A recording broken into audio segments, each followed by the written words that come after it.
Hello everyone and welcome back to another math video. Today we're going to be looking at predictions and trends in scatter plots. So similar to these problems that you see up on the screen. Just a reminder, this is the speedrun version where we go through it pretty quickly. If you'd like the normal version, I will link that in the description below. All right, your Ricasso Recap starts now. In 30 seconds or less, here's what you need to know before you start this lesson. You should already feel comfortable with reading a story and then sort of looking at a graph and giving some information about that graph, okay? If you want a refresher on this topic, I will link that in the description below. Please go watch that before you start this lesson. All right, new lesson starts now. Here we go. All right, go ahead and pause the video and read this story, look at the graph, and see if you can figure out what's going on. All right, now that you've read this story, hopefully we realized a couple things. So this is about the Park City Zoo is selling hot chocolate, okay? And we're looking at temperature and we're looking at the sales, okay? Temperature and sales. So you should realize that as the temperature numbers go up, the sales are going down, right? That's why the general trend is going in this direction. Okay, as the temperature goes up, the sales go down. And again, this is a story, so that should make sense, right?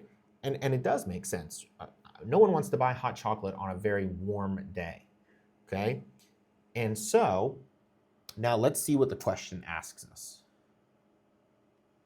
It says, which statement best describes the relationship between the temperature and hot chocolate sales? So, oh, I see my picture got cut off a little bit here. There we go. All right, and we've already answered this, right? We said as the temperature goes up, as the temperature increases, hot chocolate sales decrease. Okay, so this is the correct answer. This one is wrong, right? It says as the temperature increases, hot chocolate sales decrease. That is false. All right, same deal. Go ahead and pause the video, read the story, see if you can figure out what's going on. All right, now that you've read this story, all right, again, this is a story about a family who goes berry picking. It has to do with temperature and baskets. And very similar, right? As the temperature goes up, the amount of baskets goes down, right? It's hot outside, we want to pick less baskets. Now let's see what the problem asks us this time. All right, this time it says, which of the following would be a reasonable number of baskets to expect the Johnsons to pick on an 80 degree day?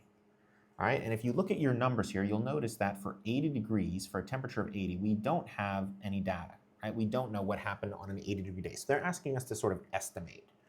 And so the way we estimate this is we are going to look at the closest numbers that we have.